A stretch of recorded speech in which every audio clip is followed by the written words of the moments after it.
We're rolling.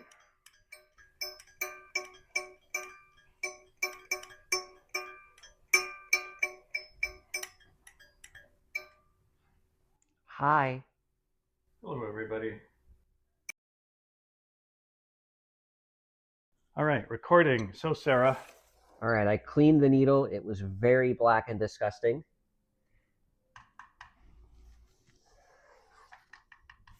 Okay. Hang on.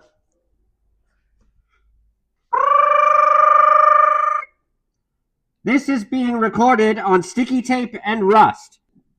Should we play it back? Yeah. It's me adjusting it.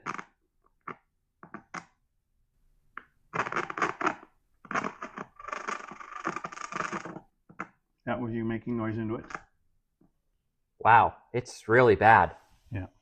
I think that diaphragm is also still just not the right material, or too old and crusty, or whatever.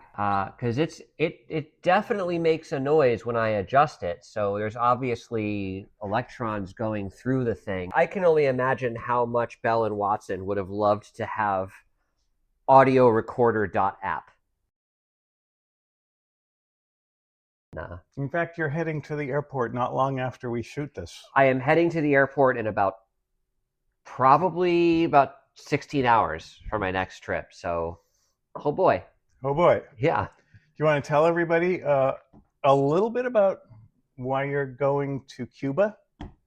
Cuba. Yes, you're Yes. going. Yes, Going to Cuba, Missouri.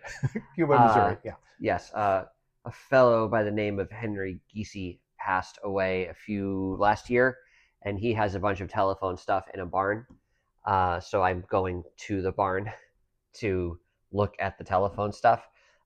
It feels like it sort of feels to me that like every crazy telephone collector, and I say crazy lovingly, by the way, but every telephone collector has to have a barn somewhere in the middle of absolutely nowhere.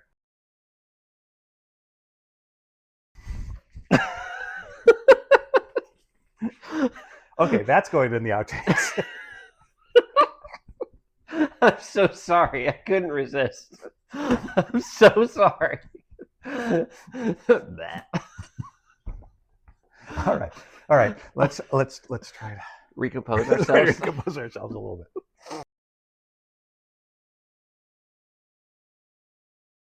And you don't have to put this in the video, actually, because it might just be whatever. But I mean, like, this also in the same vein of Jobs is like, who invented the modern desktop metaphor? So, like, was it Jobs or was it Doug Engelbart?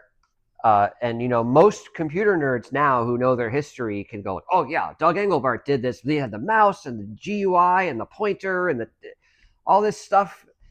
And and we give Steve Jobs credit. Well, again, it was Apple that took those ideas and crystallized them. Xerox apparently had no interest in doing so. No, like the Xerox Star workstation cost, I don't know, $25,000 or something, right? Yeah. It was it was not a home computer by any stretch. Yeah. And kind of neither was the Lisa, but Yeah. then the Mac, all of a sudden it was like, okay, here's this paradigm in a package that you can actually afford to have a home. Right.